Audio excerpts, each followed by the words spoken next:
I apologize in advance for what you're about to hear. I felt the need to do this. Follow the leader, leader, leader. And welcome back to Crumbs for Giants, where we talk about marketing, and all sorts Some of of us do. aspects. Well, you guys do. My guests do.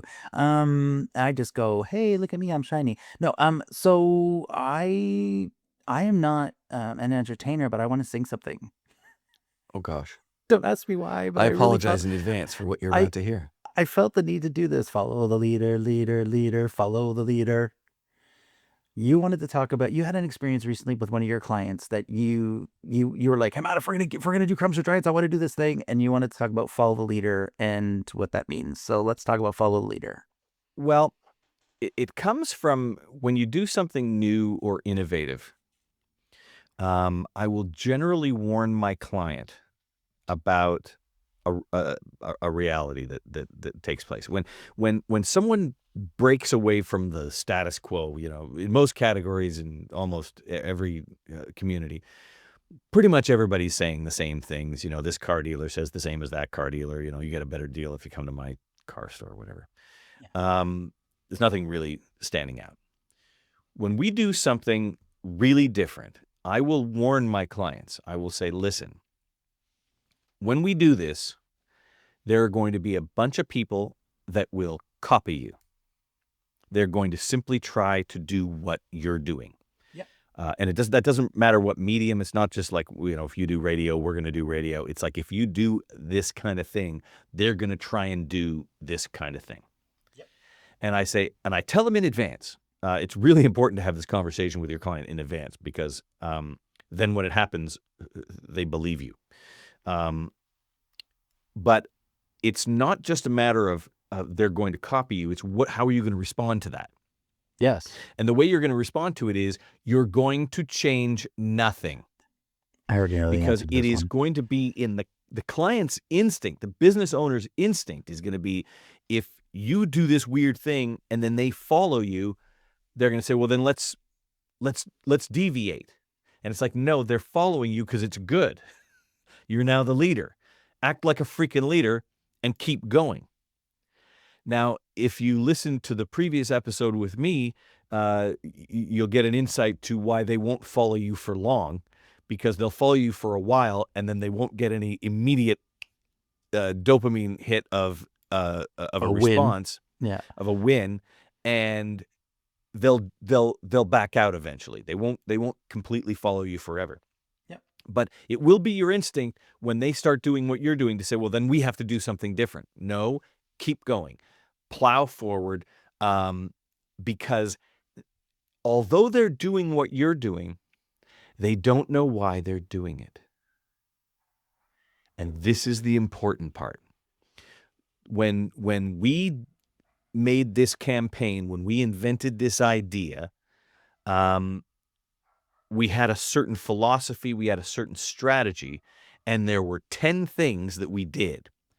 And your competitor is going to notice 2 of them, and they're going to copy those 2. They're not going to do the other 10 because they didn't notice the other 10. And they think that by copying 2 of them, that now they're just as good as you. No, they're not, because they're only doing 2 out of 10. And also, they don't know why you did it. And the example that I give is, I've got a client in Orange County. And it's a husband and wife who own a plumbing company. And the husband had always been sort of the main guy, his picture on the website and things like that. And of course, he's a plumber, right? I mean, it's a plumbing company. He's a plumber, and that's why he was always the guy.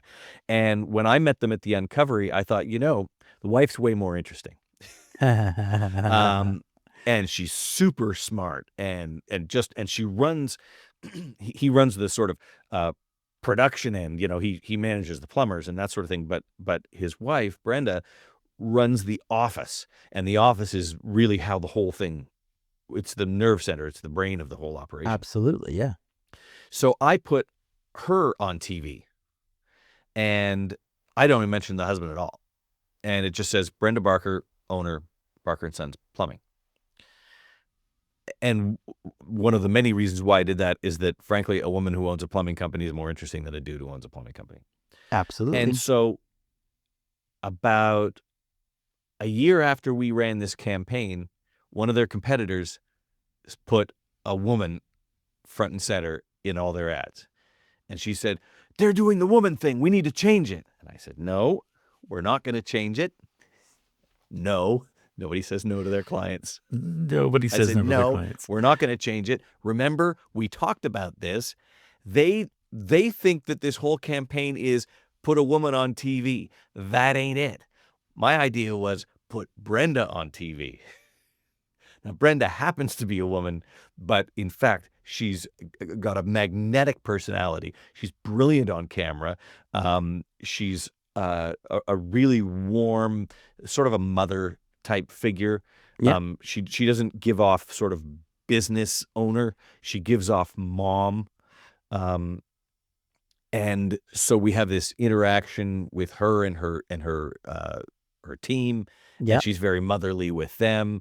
And it's that. And her competitors and the copycats, they think it's just person with lady parts running plumbing company. It's like, great, great. Think it's as simple as that. I've already got you beat. Exactly. But the way to succeed when people copy you, and if you do something great, understand they're gonna copy you. What you have to do is change nothing. Keep Yes. going, double down, and even if everybody's trying to copy you, keep going, change nothing. They will drop off because it won't work for them because they're not doing it for the right reasons. Perfect. Okay, so thank you. That's this is great. And here's the proof of this. Like you and I have already talked about the proof of this in a previous episode. Private equity, talking about private equity. What would we tell somebody who is not the leader in the market and they want to be the leader? And what their superpower is we tell them, don't do what the leader's doing because you're not going to beat the leader. Do something different. You're certainly not going to beat them at what they're good at. But that's what I'm trying to say is like you're not going to beat them playing by their playbook. You have to change the rules. And then and so it's the exact opposite of what you're talking about. You're saying, "Hey, listen, we created the rules. We're running our playbook. They're not going to be able to beat us at our playbook because we created the rules." So they're going to always fall down thinking that they understood the playbook, but they've never received it. They don't know what it is. They just got those few, bits of marketing thought that probably weren't even right in the first place. Like you said, you weren't putting a woman on TV. You were putting a charismatic Putting business an actual owner human on TV. on TV, right? So that is brilliant. I relate this down to, I try to boil things down to one sentence. For me, this is this: don't try and be the best in your industry, be the only. Because if you're Well, trying to be the best in the industry, what's happening is you're trying to be better than the people. You're trying to follow the same path as somebody else. You're trying to be the best. Well, if you're trying to be the best, then guess what? You're not going to catch up. You're already behind the eight ball. If you try to be the only, which means come up with your own unique zig for their zag. I think you're onto something, and I would phrase it slightly differently, but we're probably talking about the same thing, which is what I would say is don't try and beat your competitor at their game. Play a different game, a You game got you're it. good at, and then beat them at that game. Now, Absolutely. you might not completely destroy them, but you will still get more than you would if you tried to do what they do, only better than they do it. You got it. So change the rules, play your own game. Don't be surprised when other people say, "I want to play your game." Fine. Play my game, but I'm really good at this game. So if you want to play me here, you want to play my game by my rules, understand you're going to lose that game. Yeah. This Be is very. about winning. Yeah. But when someone else says, "I want to play your game," don't say, "Well, then take the ball and I'm leaving." No, like play them and beat them because this is your Absolutely. game. It's your Even if game, 3 your or 4 of ball. them Yeah. Your want to game, do it. your ball, your net, your field. Don't Yeah. worry about it.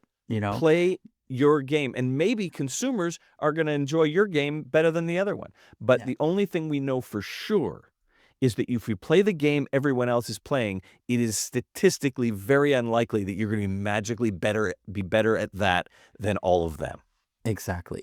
Listen, imitation is the highest form of a compliment, right? And so, take it as this, like, oh my gosh, we're playing the right game, we're doing the right thing. We know if People are somebody tries, responding to us. It's good.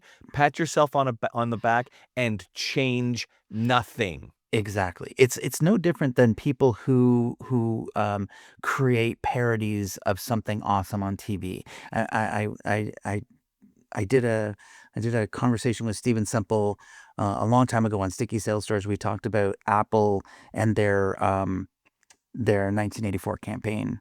And in that the thing that freaked me out the most when we were doing the research on that is that there was a Lego set of that campaign, of a big screen and a lady with Wow. orange shorts and a big sledgehammer and a whole bunch of batons. Like, Wow. it's a Lego set for a TV commercial. Wait a That second, ran once. that ran once. like so and they even failed. They tried to do a duplicate of that ad a year later and it didn't work. So anyway, long story short, guys, if you're doing something amazing and somebody tries to copy you, say thank you and keep playing. Actually, and play harder, double down if you're doing the right thing Changed and nothing. win the game. Awesome. This was pretty short and concise, but I think it speaks volumes. If you have any questions about anything in marketing whatsoever, if Mick, over the last few episodes that he's been on the show, if you really want to talk to him, you can reach out. We'll get you in touch and ask I questions if you might want to even talk. yell at you if I He care. If I care probably about you. if he likes you, he's Yeah. definitely going If I like to you, I'll risk probably yell at you a little bit. offending you a little bit, and understand that we learned all of this kind of stuff from many years of experience and a few couple dozen trips to the Wizard Academy, where we learn a lot of this kind of stuff. And I keep telling you about it because we want better marketers and better business owners in the world. Go learn how to market differently at our marketing school, and it's not ours. We don't get paid for it. We just are. This is our home. It's kind of a mecca for us. So please do that. I'll leave links to all that kind of stuff in the comments. Mick, you are awesome, and I'm going to reach out again shortly, and we're going to try and record another one of these. Awesome. I'll get my shirt ready. I'm not Thanks, even Matthew. I'm not explaining what that means. Bye, It's all everybody. about the shirt. Oh my God.